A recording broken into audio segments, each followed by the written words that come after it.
지난주에 말씀을 드렸지만 조금 더 강조해서 이 말씀을 나눠보고자 합니다. 물론 지난주에 우리가 아주 쉽게 짧게 살펴봤던 마지막 내용인데요. 초대교회의 모습, 초대교회에서 어떻게 행했는지를 알려주는 모습을 가지고 말씀을 나눠보려고 합니다. 여러분, 거품하면 어떤 생각이 나십니까? 거품, 좀 거품 이러면 약간 그래요. 이렇게 조금 잘 못 말하는 것 같아요. 좀 고급스럽게 버블 해야 됩니다. 이 버블이라는 단어 많이 써죠. 버블 모르는 사람이 없습니다. 영어 단어이지만 버블이라 그러면 애들도 다 합니다. 거품. 그런데 거품은 느낌이 어떻습니까? 거품은 약간 지저분한 것도 거품, 또 괜찮은 예쁜 것도 거품이 될 수 있습니다. 근데 버블 그러면 어떻습니까? 지저분한 건 없이 아주 고급스럽고 예쁘고 아름다운 게 버블이라고 느껴집니다. 그래서 한국 사람들도 거품이라는 걸 참 좋아합니다. 카푸치노 거품 좋아하시죠? 여러분들 커피에 먹음직스럽게 만드는 게 거품입니다. 저는 커피에 카푸치노 거품을 만드는 것 자체를 즐깁니다. 더 많이 거품을 만들어내는 게 좋은 것처럼 생각이 됩니다. 근데 경제로 가보면 이 거품이 많아진다는 건 또 안 좋은 단어이기도 합니다. 이 거품은 저에게 참 충격적인 사건을 안겨줬습니다. 요즘 사람들이 살기가 좋아지다 보니까 특별하게 요즘에 인기가 좋은 상품 중에 하나가 목욕용품, 거품을 내는 목욕용품입니다. 예전에는 TV에서만, 영화에서만 외국에 있는 사람들이 거품 목욕을 하고 막 럭셔리하게 막 와인잔을 들고 있고 이런 건 외국에서만 볼 수 있었던 이야기인데 요즘 한국의 많은 분들이 거품을 즐깁니다. 특히 우리 집에도 거품을 즐기는 한 아이가 있었습니다. 자기 용돈을 다 틀었어도 그 거품 이상한 거 동그란 거 사가지고 물에 넣어서 보글보글 해가지고 거품을 만드는 그런 아이가 있었습니다. 그 아이가 중요한 게 아니라 저는 거품하면 생각한 게 그 아이의 동생이 거품으로 인해서 일어난 사건이 있었습니다. 이 유치원에서 선물로, 요즘은 참 좋아진 세상입니다. 유치원에서 선물로 거품이 나는 목욕용품을 줍니다. 그것이 집에 너무 넘쳐나니까 어느 날 얘들이 목욕을 할 때 그래 써야 되니까 거품을 내는 걸로 집어넣고 둘이 열심히 놀다가 갑자기 집안이 떠나가는 빡 하는 소리가 나는 겁니다. 너무 놀라가지고 목욕탕을 막 뛰어가가지고 문을 열어보니까 우리 둘째 아이가 바닥에 쓰러져가지고 대자로 누워가지고 팍 이렇게 완전히 뻗어 있는 상황인 겁니다. 저는 깜짝 놀랐습니다. 애가 어떻게 되지 않았나. 분명히 이 소리는 다른 데 부딪힌 게 아니라 맞박을 부딪힌 소리다. 안 그래도 죄송해요 여러분, 안 그래도 힘든 아이 하나님 왜 이러십니까? 라는 심정으로 화가 나기 시작한 거야. 야 일어나! 막 그러니까 놀라가지고 저도. 그런데 아이가 그로 인해서 더 놀라가지고 일어났는데 울지도 못하고 웃지도 못하고 이렇게 여러분들 아시죠? 이렇게 누워있다가 여러분들은 대부분 넘어지면 여자분들 제가 전에 봤어요. 딱 누웠다가 여자분들 부끄러워가지고 벌떡 일어나서 걸어가는 여자분을 봤는데 그와 똑같이 1초도 안 됐는데 일어나가지고 이렇게 거의 무동자세로 저를 바라보고 있는 겁니다. 그래서 화를 내고 돌아서서 들어가 하고 이렇게 나오고 있는데 보니까 주요 범인이 이 거품이었다는 거죠. 거품으로 인해서 이게 넘치니까 미끄러워가지고 나오다가 아이가 욕조에서 떨어진 겁니다. 거품만 생각하면 그 순간에 아찔함이 생각납니다. 거품만 생각하면 그 순간에 그 거품으로 인해서 내가 내 스스로를 분노를 조절하지 못했던 나도 생각이 납니다. 이 거품은 원래 좋은 것이 아닙니다. 이 거품 자체가 원래는 막 깨끗해서 나타나는 것이 아니라 이 거품은 계면활성제라는 어떤 막이 생기는 건데 불순물이 들어갔을 때 만들어지는 겁니다. 그러다 보니까 이 불순물이 들어가니까 원래 있던 내용이 아니라 불순물이 생기면서 어떻게 됩니까? 미끄러워집니다. 그리고 또 불순물이 생기니까 어떻게 됩니까? 탁해집니다. 거품 자체는 그렇게 좋은 게 아니라 순수한 것이 아닙니다. 이 거품은 무언가 불순물이 끼고 잘못이 끼었을 때 나타나는 겁니다. 결국 이 거품이 주는 건 좋은 보여짐이 있겠지만 그것보다 더 중요한 거품의 모습은 미끄럽게 되고 분노를 유발하고 아픔이 생기고 거품으로 인해서 여러 가지 형태의 잘못된 점들이 나타날 수도 있다는 것을 생각하게 됐습니다. 그래서 여러분들한테 이제 그리스도인이라면 우리에게 어떤 거품이 있나 한번 돌아봐야 된다는 생각이 듭니다. 나태의 거품, 죄에 대해서 타협하는 거품, 누군가에 의해서 우리가 말씀대로 살려고 할 때마다 우리 가운데 있었던 거품은 안주하게 만듭니다. 말씀대로 생활하려고 노력할 때마다 우리에 있는 거품은 나에게 딴 생각이 들게 합니다. 예배에 나가려고 하면 꼭 그날 아침에 나에게 드는 거품은 그겁니다. 조금 더 자자, 조금 더 쉬고 싶다. 예배에 나가려고 하면 무언가 바쁜 일이 생겨집니다. 기도하려고 하면 아이가 쪼르르 와서 막 놀자고 합니다. 말씀 보려고 하면, 매일 성경 보려고 하면 목사님이 그렇게 말해서 줬는데 라고 생각하지만 매일 성경이 어디에 있는지 모르겠습니다. 이게 우리 가운데 이런 잘못된 거품들이 생겨난데, 이 거품들은 교회 안에도 우리 가운데 들어와 있습니다. 우리는 이 거품에 주의해야 됩니다. 오늘날 우리가 많은 것들에 주의하는 게 아니라 이 폐역한 세대를 살아가는, 다른 세대를 살아가는 우리는 주의해야 할 것이 있다면 우리 가운데 끼는 거품과 교회 가운데 끼는 거품을 우리는 주의해야 된다는 겁니다. 교회 가운데 끼는 거품은 복음의 순수성을 자꾸 저해시킵니다. 뭔가 복음보다 더 중요한 것, 하나님 말씀보다, 전도보다, 예배보다 더 중요한 것들을 더 강조해서 교제하고 만나고 이 가운데 사람들의 관계가 더 중요하게 만들어버립니다. 인간관계에 있어서 거품은 서로 가운데 무언가 비교하고 질투하고 내가 뭔가 남들한테 보여주고 싶은 것들에 더 집중하게 만들어버립니다. 우리는 오늘날 이런 잘못된 것, 우리의 욕심, 우리의 교만, 교회 가운데 복음의 순수성을 해치는 모든 거품들로부터 경고를 울려야 되는 시기가 된 것 같습니다. 그렇다면 한번 생각해 보면요, 이 거품을 바꿀 수 있는, 거품은 불순물이라고 했으니까 이 불순물을 바꿀 수 있는 요소가 있습니다. 그것은 뭐겠습니까? 그 불순물에 순수한 것들이 계속 들어가면 됩니다. 그래서 교회 안에 순수한 게 뭐겠습니까? 한성훈 목사 순수해 보이지만 이 뒤쪽에서는 아까처럼 분노가 나는 사람입니다. 절대 순수할 수가 없습니다. 인간이기 때문에 그렇습니다. 여러분들이 아무리 한성훈 목사한테 뭐 이렇게 막 그게 해도 한성훈 목사한테 욕하면 저도 욕합니다. 그게 사람의 본질입니다. 그런데 교회 안에서 오로지 순수를 할 수 있는 건 우리가 하나님께서 값없이 주시는 은혜라는 겁니다. 이 은혜를 누리고 이 성령을 누리는 순간 그 순수함에 의해서 자꾸 뭔가 희석됩니다. 여러분들 느끼지 않습니까? 성령 받은 느낌이 어떤 거냐고 이야기했을 때 여러분들은 어떻다고 말합니까? 성령 받으면요, 막 제가 지난번에도 이야기했듯이 불가같이 일어나서 막 땅 끝까지 이르러 복음을 전하시면 막 저 아프리카 끝까지 땅에 가겠다는 의지도 있겠지만, 성령이 받으면, 성령이 되면 먼저 생각나는 게 나는 왜 이럴까? 나는 왜 예배를 열심히 안 드릴까? 나는 왜 기도를 안 할까? 나 같은 죄인이라는 근본 전제가 생깁니다. 성령을 받으면 죄인이라는 걸 깨닫습니다. 내 안에 있는 불순물들을 깨닫게 되는 거죠. 내 안에 있는 거품들이 보여지기 시작하는 게 성령의 역사입니다. 은혜가 들어오면 감사가 들어오고, 은혜가 들어오면 그 감사로 뭐가 보입니까? 나의 잘못된 불순물들이 보여져서 그것들을 내가 직면하게 되는 것. 그게 바로 이 하나님께서 주시는 이 거품을 제거하는 은혜라는 것입니다. 이 잘못된 불순물을 제거하는 이 은혜가 우리 가운데 충만하게 들어오기 위해서 우리는 하나님이 주시는 명령에 대해서 준행해야 됩니다. 초대교회가 했던 그 모습을 우리는 본받아야 됩니다.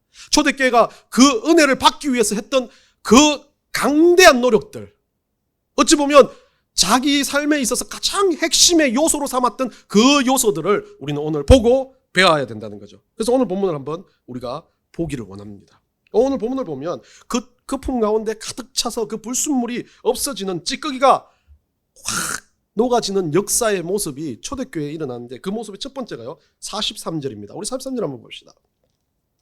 43절에 보면 뭐라고 되어 있습니까?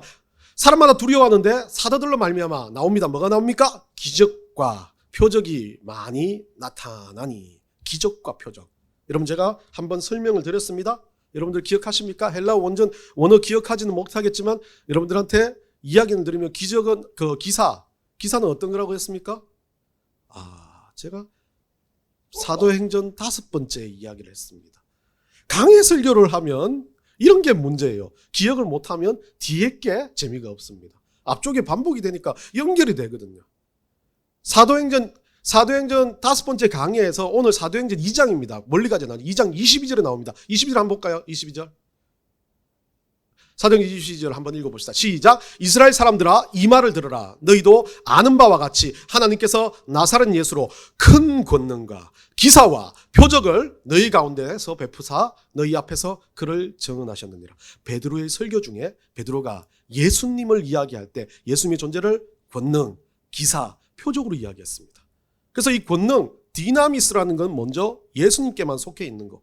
그리고 오늘 사도들에게 뭐가 나타났습니까? 초대교회 기사와 표적이 나타났습니다. 기사는 뭐라고 했습니까? 여러분들 전에 설명할 때 제가 자세히 설명을 했다고 생각하는데 테라스, 이 원래 단어 테라타라는 단어의 원형 테라스에서 나왔는데 이 테라스는 여러분 집에 있는 테라스는 아닙니다.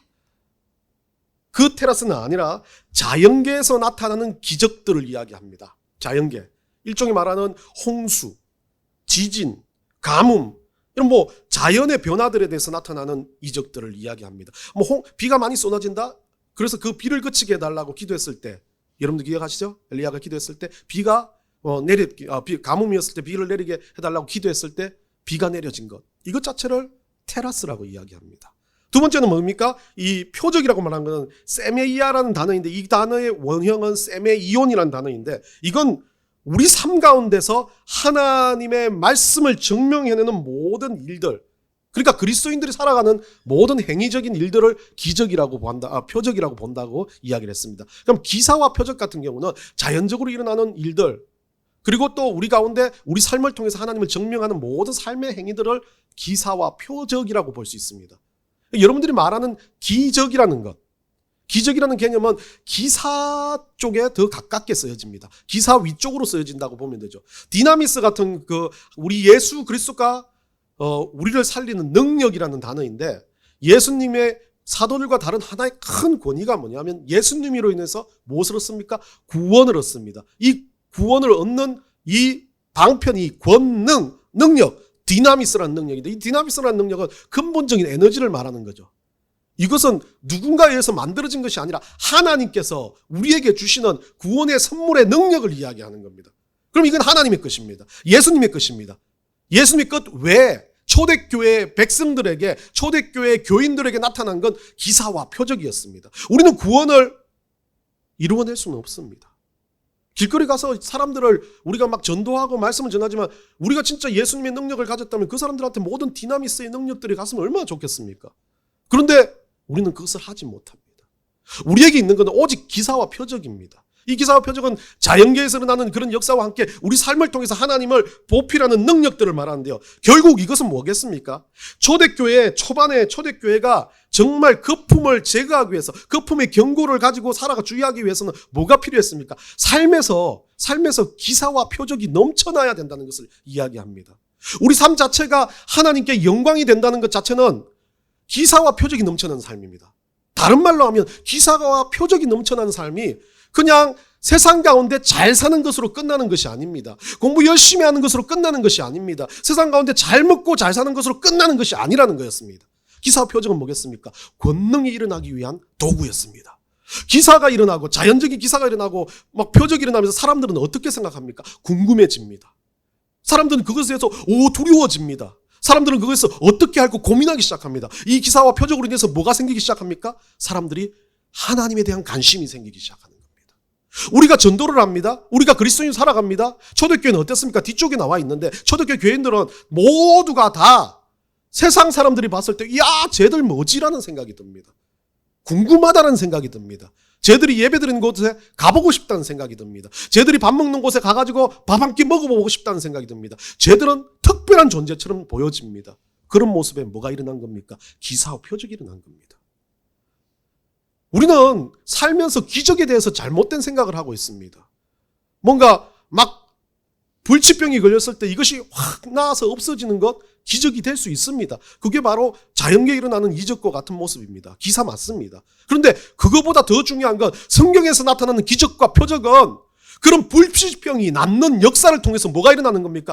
나 주변에 있는 영혼들이 하나님께 관심을 가지고 디나미스 권능으로 구원의 역사로 가게 만드는 것, 그것 자체가 기사와 표적이라는 것을 기억해야 됩니다. 그럼 우리 삶이 기적과 표적으로 흘러가야 됩니다. 그런데 이 기적과 표적으로, 기사와 표적으로 흘러가기 위해서는 우리 삶에 가장 중요한 핵심 요소가 들어가야 됩니다. 기사가 일어나고 표적이 일어나는 건 슬픔이 아닙니다. 저주도 아니고 감정적인 아픔도 아닙니다. 이 가운데는 환희와 기쁨과 감사가 넘쳐야 된다는 겁니다. 요즘 시간이 참 잘 흘러갑니다. 여러분들 우리 교회가 벌써 이제 조금 있으면 5년 됩니다. 여러분들 이 설교 제가 예전에 4년 전에 했었습니다. 우리 유튜브로 한번 찾아보십시오. 근데 지금 제가 하는 설교는 완전 내용은 바뀌었지만 4년 전에 이 설교와 비슷하게 이 본문을 가지고 했었습니다.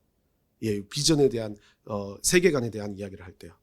그래서 교회에 대한 이야기를 하면서 했었던 기억이 납니다. 참 시간도 잘 흘러가고 또 잘 흘러가는 게 보면 제 계좌에 돈이 잘 흘러가더라고요. 줄줄줄줄줄 잘 흘러갑니다. 그냥 마이너스를 못하니까 늘 0으로 만들어놨습니다. 대단한 사람들이에요. 마이너스 통장 만들지 마십시오, 여러분들. 그런데 그런 상황에서 여러 가지 상황이 고민되고 우리 아이들이 어려가지고 이제 제가 학원을 끊었습니다. 학원을 끊고 나니까 우리 딸아이가 저한테 와가지고 차를 타고 가는데 그렇게 말합니다. 아빠, 돈이 아까워서 학원을 못 가는 거야? 순간 자존심이 상했습니다. 아니, 초등학교 가서 보내줄 건데 돈이 아까워서 그런 건 절대 아니다. 그런데 돈이 아까워서 그런 건 아니고 아까운 거 맞지? 그러더라고. 아니, 나는 다니고 싶은데. 아니, 그러니까 둘이 서로 7살짜리하고 논쟁을 했습니다. 아빠는 절대 돈 아까운 거야. 학원 보내고 싶고 충분히 알지. 근데 집이 사성으로 이사 갔으니까 멀잖아. 막 그러면서 이야기를 막 하는데 둘이 싸워가지고 막 소리를 막 지르는 거예요, 얘가. 하고 싶다고 막 그러는 거예요. 저도 화가 나죠. 안 보내고 싶겠습니까? 거리가 그렇게 먼데 토요일 날 제가 왜 왔다 갔다 합니까? 그렇게 생각하면서 고민을 막 하고 집에 들어와가지고 저도 삐졌고 걔도 삐졌습니다. 그렇게 그냥 지나갔어요. 결국 학원은 한 2주 안 가니까 더 이상 물어보지 않더라고요. 근데 가끔 그래요. 우리 집은 돈이 있냐 없냐. 예, 돈 때문이라고 생각을 합니다. 근데 돈 때문 아니죠, 그죠? 뭐 여러분들 학원 못 보내겠습니까? 충분히 할 수 있는 건데. 근데 여러 가지 이유에서 하는 건데 그걸 못 알아주니까 저도 답답한 거죠. 아직 말이 안 된다 생각하니까. 그러나 어느 날 싸워서 짜증이 나 있는데 우리 와이프가 딸아이가 하는 매일 성경을 보여주는 겁니다. 여러분들 본받아야 됩니다. 저도 늘 집에서 본받습니다. 매일 학교 유치원 가기 전에 이 매일 성경부터 하고 가고 또 저녁에 자기 전에도 매일 성경을 하고 자야 된다고 생각합니다. 그러나 우리 둘째는 몰아치기, 16일치, 15일치 이렇게 몰아치기 하지만 우리 셋째는 매일매일 하는 매일 성경이라고 봅니다. 그래서 그거 하는 것이 자기에게는 하나님 사랑하는 표현이라고 생각하는 거죠. 그래서 그 아이의 그 마지막 부분은 여러분들 매일 성경에 어린아이 매일 성경 보면 마지막 부분에 하나님 앞에 기도하는 줄이 있습니다. 하나님 땡땡 어떻게 할게요? 뭐 이런 기도. 한 번 가르쳐 주니까 거기에 이 친구가 너무 빨리 하고 싶은 건지 하나님 감사해요. 하나님 감사해요. 하나님 사랑해요. 하나님 감사해요. 하나님 사랑해요. 이런 것만 계속 적어 놓은 거예요. 그런데 그걸 보면서 에이 처음에는 그냥 장난으로 했겠지라고 생각하는데 사랑해요. 감사해요를 보니까 꾹꾹 눌러 써 놓은 거예요. 그러면서 그때 상당히 제가 깨달은 게 있습니다. 상당히 어린아이보다 더 제가 못한 신앙인이구나라는 생각이 들었습니다. 돈은 흘러가고 내 맛대로 그것을 잡지 못하고 필요한 것들에 가야 되고 시간도 내가 잡지 못한 대로 흘러가겠지만 우리가 잡을 수 있는 게 있더라고요. 감사입니다. 잡아낼 수 있는 건 감사입니다. 어떠한 짜증나는 상황, 어떠한 힘든 상황에서도 우리가 감사를 잡아낸다면 그 순간 거품에 주의하는 겁니다. 그 순간 분노가 사라지고 그 순간 내 아픔이 사라지고 그 순간 내 잘못된 좌절이 사라지는 것. 그게 감사의 능력입니다. 오늘 초대교회는 어땠습니까? 기적과 표적, 기사와 표적이 일어났는데 그 기사와 표적에 근본적인 게 뭐가 있습니까? 성령이 내 안에 충만하니까 감사할 수밖에 없습니다. 어떤 상황과 어떤 요소 가운데서도 감사가 흘러넘쳤던 거죠. 두 번째 가보면 뭐가 있습니까? 두 번째는요, 44절 45절에 보면 이제 서로 공유하면서 돌아보는 가운데 치유가 일어나는 역사가 일어납니다. 중요한 건 이 동사들입니다. 서로 통용하고 44절에 통용하고 45절에 나눠줬다 그럽니다.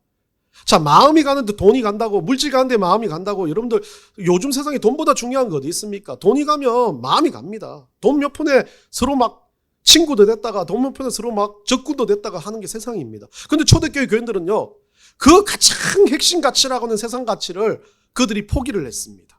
나눠주는 것으로 포기했습니다. 물론 오늘날 우리에게 이것을 요구하는 것 아닙니다. 초대교회는요, 은혜 때문에 성령 받은 그들이 해야 될 일들이 그것이었기 때문에 하나님 그것을 사용하셨습니다. 물론 오늘날도 할 수 있는 신앙을 가지고 은혜를 가진 분들은 하는 사람들 있습니다. 근데 이것을 강요하는 건 아닙니다. 초대교회 이야기를 보면. 강요가 아니라 이들은 스스로 이 일들을 했다는 것, 이게 중요한 겁니다. 이타적인 마음, 누군가에 대해서 마음을 열어놓고 돌아본다는 거죠. 통용하다라고 하는 것, 나눠준다고 하는 것 다른 동사입니다.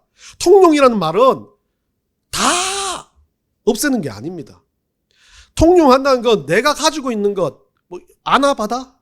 여러분들 뭐 그런 것처럼 아껴 쓰고 받아 쓰고 나눠 쓰고 아나바다 다시 쓰고, 예, 뭐 이런 것처럼 뭔가 좀 아껴가지고 누군가를 돕고 내가 있는 것, 내가 좀 많은 것, 여러분들 뭐 재능 기부처럼 내가 영어를 좀 잘하면 누군가를 위해서 영어를 좀 도와준다는 것처럼 이런 것들을 가지고 통용이라고 말합니다.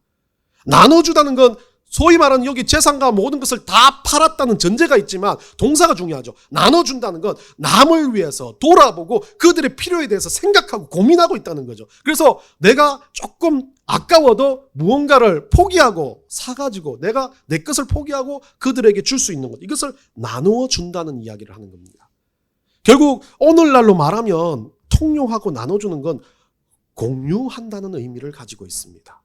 서로 내가 이것을 가지고 내가 필요한 것들은 받았을 수도 있고 내가 필요 없는 것들을 나눠주면서 남들을 돕는 것, 이거 정도로도 볼 수 있다는 거죠. 치료의 역사는요, 다른 것에서 일어나지 않는다고 말합니다. 지금 보는 것처럼 누군가에 의해서 이타적인 마음을 가지고 그들을 위해서 기도 한번 하고 그들의 필요에 대해서 생각 한번 하는 것만으로도 통용과 나눔으로도 치유가 일어난다는 거죠. 감동을 받는 사람이 나오고 그로 인해서 또 그 감동을 전달하는 사람들이 나오기 때문에 공유의 역사들이 일어나기 시작한다는 겁니다. 결국 이 공유하는 것 때문에, 공유를 못하기 때문에 많은 문제들이 생겨납니다. 여러분들 가운데 대화를 하고 뭔가 회의를 할 때 보면 공유를 서로 어떤 가치를 공유하지 못하니까 서로 어떻게 돼요? 싸움이 되고 뭐 문제가 될 수 있습니다. 오늘날 한국교회는요, 가장 이혼율도 높은 교회가 되어버렸습니다. 한국 사회 자체가 그렇다 보니까 교회도 그렇습니다. 어떤 이혼율입니까? 예수님, 우리 신랑이신 예수님이 다 믿는다고 말하면서 예수님을 이혼하는 경우가 참 많아졌어요. 교회를 떠나는 사람들이 너무 많아졌다는 겁니다. 특히 코로나 이후에 교회 가운데 남아있는 사람들은 바보처럼 느껴진답니다. 여행 가가지고 유튜브 열면 얼마든지 설교가 나오는데 라고 생각합니다. 교회 가운데 같이 와서 예배 드린 것 자체가 그들에게는 잘못된 행위처럼 느껴지는 것처럼 얼마나 시간을 잘 쓸 수 있는데 라고 생각합니다. 이혼의 가정입니다. 이혼하기 위해서는 뭐합니까? 처음부터 그 사람이 좋아져야 돼요. 좋아지면 보고 싶고 가고 싶고 만나고 싶고 같이 모이고 싶고 얼굴 보고 이야기하고 싶은 게 좋은 건데, 싫어지면 그냥 그 사람과의 대화도 yes, no 아니면 맹목적으로 조금 떨어져 있고 싶은 겁니다. 별거를 하고 싶어지는 거죠. 오늘날 한국교회는 그렇게 가고 있습니다. 예배와 별거하고 있죠. 그러니까 우리 가운데 뭐가 일어납니까? 예수님을 떠나는 사건들이 참 많이 일어납니다. 우리 한국 사회에서 가장 이혼율이 높은 이유 중에 하나가 뭐 시부모와 갈등 뭐와 또 여러 가지가 있겠지만 가장 1위는 성격 차이라고 합니다. 서로 성격이 안 맞다는 거죠. 성격은 뭡니까? 성격은 안 맞을 수 있지만 성격은 맞춰갈 수도 있습니다. 계속 대화하고 이야기하고 공유하다 보면 서로의 성격에 대해서 인정하면서 그것들을 참아내 가야 되는 게 맞는데, 누가 처음부터 나를 다 받아줄 사람이 있겠습니까? 그런데 사람들은요, 다 받아줄 환상에 빠졌습니다. 그래서 저는 여러분들 어린아이 때 동화 잘못 읽어주면 안 됩니다. 신데렐라, 예, 뭐 그런 거 읽어주니까 늘 보면 내 모든 것을 받아줄 사람이 나타난다고 생각하는 거죠. 아닙니다. 여러분도 살아보신 여러분들은 저보다 더 잘하지 않습니까? 얼마나 꾸역꾸역 참고 있습니까 지금? 그 참아가는 이유가 뭐입니까? 모르는 게 아니라 서로 알기 때문에 그렇습니다. 이 사람은 이런 사람이다. 내가 조금 더 양보해야지. 이 사람은 또 이거에 약하다. 내가 조금 양보해야지. 라는 생각으로 그 모든 것들이 잘 이루어져 지금까지 와 있는데, 서로 이야기를 하지 않고 공유를 하지 않으면 서로 떨어질 수밖에 없다는 거죠. 오늘날 한국교회가 기도와 예배와 말씀과 같은 우리 하나님과 공유할 수 있고 우리 예수님과 나눌 수 있는 것들을 자꾸 없애버리기 때문에 계속해서 치유가 아니라 더 심각한 거품으로 나아가게 되는 겁니다. 우리에게 치유가 일어나는 건 딴 거 없습니다. 병원 가서 치유하는 거 맞지만 우리의 영혼이 치유되는 건 기도와 말씀과 우리 가운데 살아가는 이 예배밖에 없다는 것을 기억하시기 바랍니다. 세 번째는요, 뭐가 있냐면요, 46절입니다. 중요한 겁니다. 이게 참 중요한 내용이라 여러분들과 같이 나누지 않습니까? 날마다 같이 하여 성전에 모이기를 힘썼다. 결국 모임 자체가 원해졌다는 거죠. 목숨을 걸고 모였다는 겁니다. 초대교회는요, 죽음을 무릅쓰고 모였습니다. 여러분들 아마 제가 잠결에 봤지만 초대교회의 여러 가지 카타콤의 순교자들이나 이런 것들, 영화나 이런 것들을 보면 그들은 예배 드리기 위해서 자기의 삶을 걸었습니다. 왜 예배 한번 드리는 것 아니면 그리스도인으로 낙인 찍히면 그들은 정말 사회생활이 힘들어졌고 죽을 만한 인생밖에 살 수 없었던 사람들이 그래도 예배에 대해서 목숨을 걸고 예배 드렸다는 겁니다. 모이기를 힘썼다는 겁니다. 유튜브를 보고 그냥 나는 믿는 것처럼 행동하고 나는 믿으니까 나는 말씀 알고 있으니까 라고 이야기하지 않았습니다. 진짜 예배를 드림으로 내가 그리스도인이라는 걸 증명했다는 겁니다.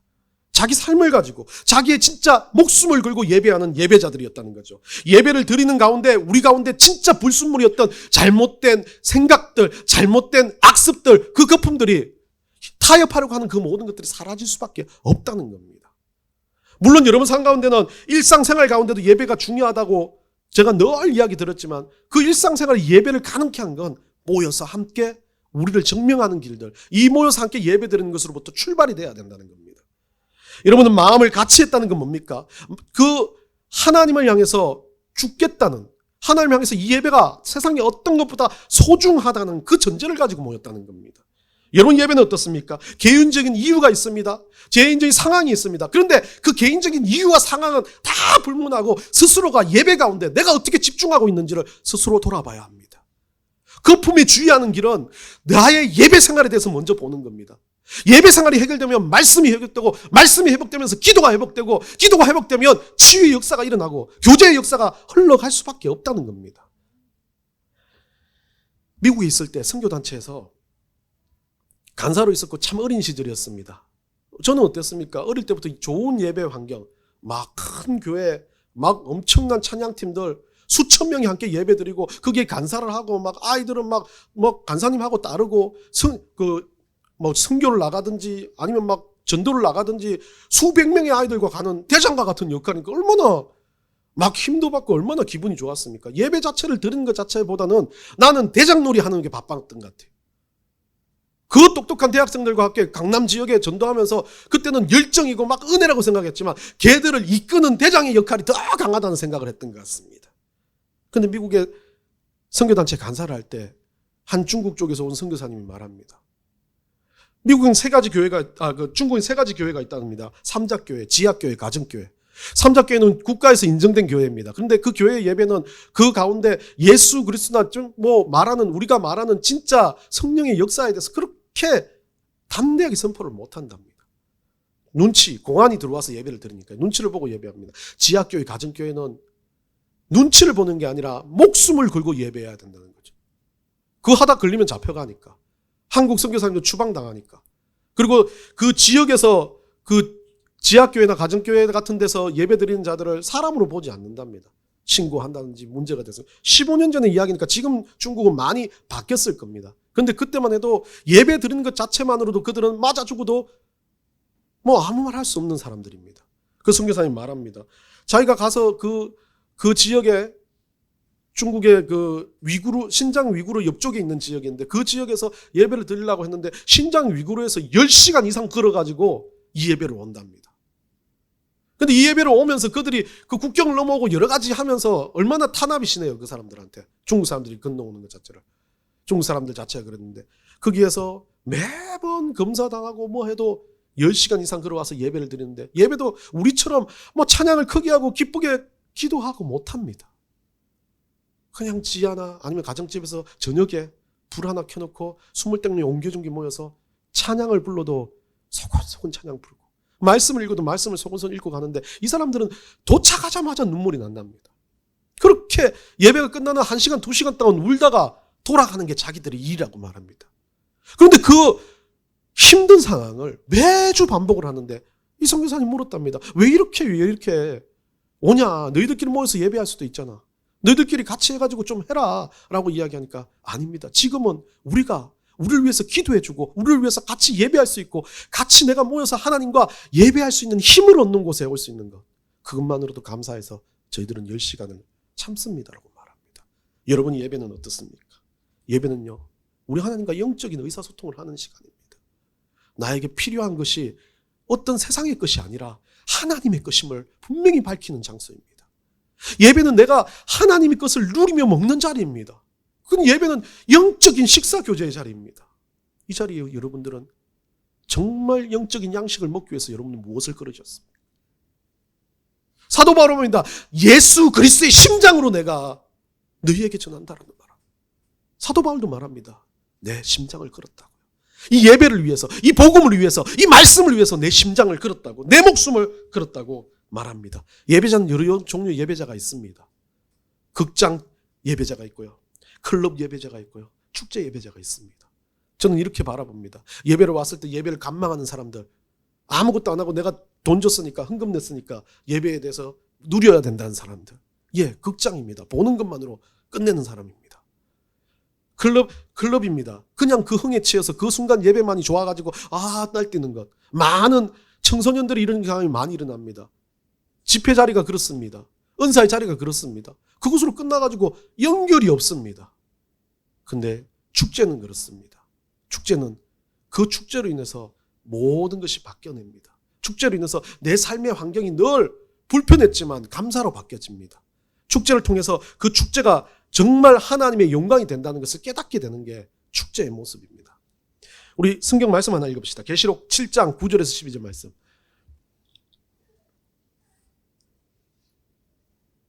자, 우리 다 같이 읽겠습니다. 시작. 이 일 후에 내가 보니 각 나라와 족속과 백성과 방언에서 아무도 능히 셀 수 없는 큰 무리가 나와 흰 옷을 입고 손에 종려나무 가지를 들고 보좌 앞에 어린 양 앞에 서서 큰 소리로 외쳐 이르되 구원하심이 보좌에 앉으신 우리 하나님과 어린 양에게 있도다 하니, 모든 천사가 보좌와 장로들과 네 생물의 주위에 서 있다가 보좌 앞에 엎드려 얼굴을 대고 하나님께 경배하여 이르되 아멘, 찬송과 영광과 지혜와 감사와 존귀와 권능과 힘이 우리 하나님께 세세토록 있을지어다 아멘 하더라. 천국의 예배의 모습입니다. 얼마나 영광스러운 자리입니까? 그 자리에서 구원하셨던 그 하나님의 은혜가 보좌 가운데 앉으신 우리 예수님과 하나님 어린 양께 있다라고 우리는 막 진짜 목에 있는 소리를 다 꺼지면서 선포할 그런 예배. 우리 예배에 왔을 때 주님께 그 영광을 돌린다는 그 예배의 감정이 우리 가운데 넘쳐나기를 원합니다. 마지막 결론입니다. 4절에 네 번째인데요, 47절에서 결론이 나옵니다. 뭡니까? 열매를 맺는 것입니다. 이로 인해서 열매가 맺혀지는 것입니다. 디나미스의 능력이 나타나고 예배의 능력이 나타나고 예배 가운데 기도와 교제와 능력들이 흘러가기 시작하는 순간 그 가운데 치유가 일어나고 그 가운데 우리 하나님께서 테라스와 세메이온의 그 역사 가운데 영혼들을 우리가 이곳 가운데 오게 만드는 것까지 우리가 한다면 그 가운데서, 그 예배 가운데서, 그 삶 가운데서 우리 예수 그리스도께서 주시는 디나미스, 구원받는 능력이 흘러가게 된다는 겁니다. 그러면서 열매가 나타납니다. 열매 하나로 어떻게 됩니까? 그 열매가 반복적으로 힘을 얻고 은혜를 얻고 그 열매 때문에 뭐가 있습니까? 우리 가운데 정말 소중한 하나님을 향한 뜨거운 열정들이 다시 솟아나게 되는 겁니다. 여러분 인생 가운데 이 열매들이 맺혀지기를 원합니다. 여러분 스스로가 열매가 되었고 이제는 또 여러분들이 열매를 맺기 위한 하나님의 백성으로 살아가기를 원합니다. 그러기 위해서는 여러분 인생에, 여러분 삶에, 우리 교회에 거품에 주의해야 됩니다. 교만해지고 세상 것과 타협하고 제 문제들과 함께 무언가 해도 되겠지라고 생각하는 모든 것들에 대해서 다시 한번 되돌아보기를 원합니다. 그럴 때, 그때 우리 가운데 우리 주님께서 성령의 역사대로 디나미스의 능력이 우리를 통해서 흘러가는 역사가 일어날 것입니다. 초대교회의 모습에서 여러분들은 다시 한번 여러분 스스로를 경종을 울리기 원합니다. 대단하고 열정적인 인생이 아니라 엄청나게 살아가는 그리스도인의 인생이 아니라 여러분 스스로가 개인적으로 삶에서 어쩌면 초라해 보이고 어쩌면 일상과 같은 그 삶에서 우리 예수님을 어떻게 증거하고 살아가고 내 삶의 모습이 어떤 예배자의 모습인지 내 삶을 통해서 어떤 하나님의 영광이 드러나고 있는지를 다시 한번 바라보는 한 주가 되시기를 간절히 축원합니다.